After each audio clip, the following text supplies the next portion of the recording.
King Kong got nothing on me. That's Kong. He's God on the island. We don't belong here.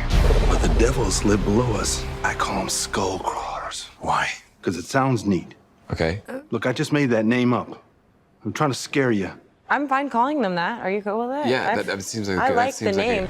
Kong Skull Island is directed by Jordan Vogt Roberts and it stars a plethora of people including Tom Hiddleston, Brie Larson, Samuel L. Jackson, John Goodman, Corey Hawkins, Jason Mitchell, Toby Kebbell, Din Jiang, John Ortez with a weird mustache, Thomas Mann, Jason Mitchell. Have I said Jason Mitchell? Probably have.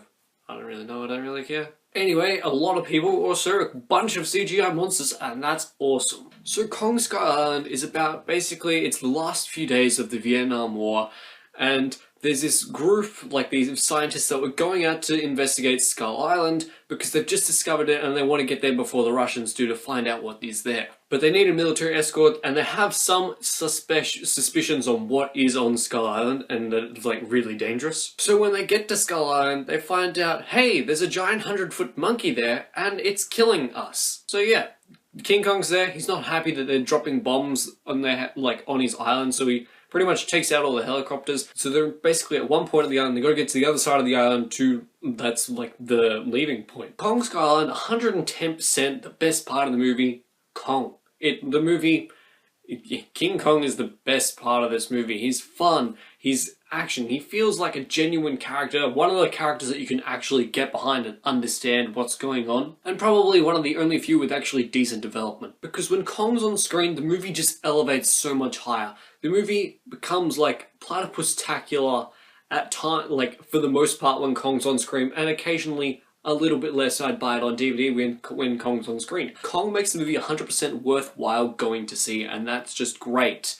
And that's probably the highlight of the movie, along with the CGI for all the monsters, which is fantastic. And that being said, you gotta remember, since there's a lot of King Kong, this is a monster movie. I mean, there's like two-legged lizard thingies, there's like a giant spider ant thing with crabs, like, though they're terrifying. They are genuinely terrifying, like, when they happen, and you always feel some sort of threat when any of the monsters are on screen, and it's brilliant.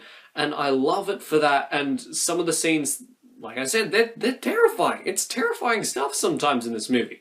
Like, more than, like, what horror movies achieve nowadays. But again, with horror movies these days, characters are not that, they're not that great. I mean, you get King Kong, great character, loved it, fantastic. You get John C. Reilly, who was really funny, he had probably the best development out of anyone there, and those characters are the best in the movie. Kong Skull Island's #1 problem is characters and script. I mean, characters like Brie Larson, she's a photographer. I'm not lying when she's just a photographer.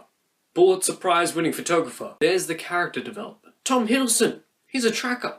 He was decommissioned from the British Secret Service, or something like that, or Special Forces. We don't know why. He just is. He's just a tracker. He's the action guy. Samuel L. Jackson's an army veteran. He likes his soldiers. John Goodman's a corporation guy with a lot of secrets. That being said, those secrets probably stop him from getting any development. Like, legitimately, no one has a development. Everyone has this one-sentence development that grounds their character, that makes the character who they are.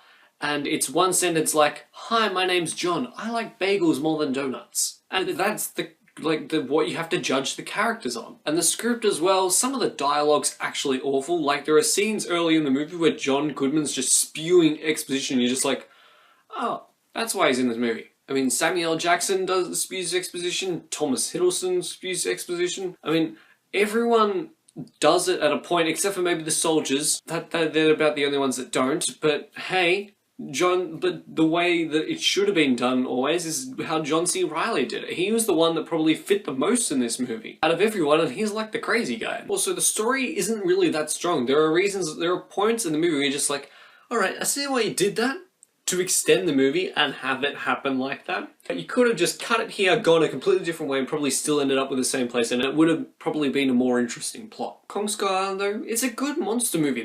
I have no ill will towards Kong Skull Island. It's just like horrible dialogue sometimes, and the story's not too strong, but Kong's amazing. John C. Reilly's great. The soldiers are really entertaining. There's chemistry among everyone, which is important and good. It's a good monster movie. It's what you want from this movie. If Kong had to do, if you gave Kong a checklist of things he had to do, Every single one, checked off. Things you wanted to see, like if you had a list of 10, 2 or 3. I will say though that Kong Skull Island is one and done. Have you seen Kong Skull Island? What did you think of it? What's your favourite monster movie? Let me know in the comments down below. Like the video if you enjoyed it, and subscribe and come to the Platypus. I'll see you guys next time. Bye. Oh wow, you made it to the end of the video. Good job. How about you click that subscribe button for more content? Or click one of these 2 videos. You know, either one's good enough.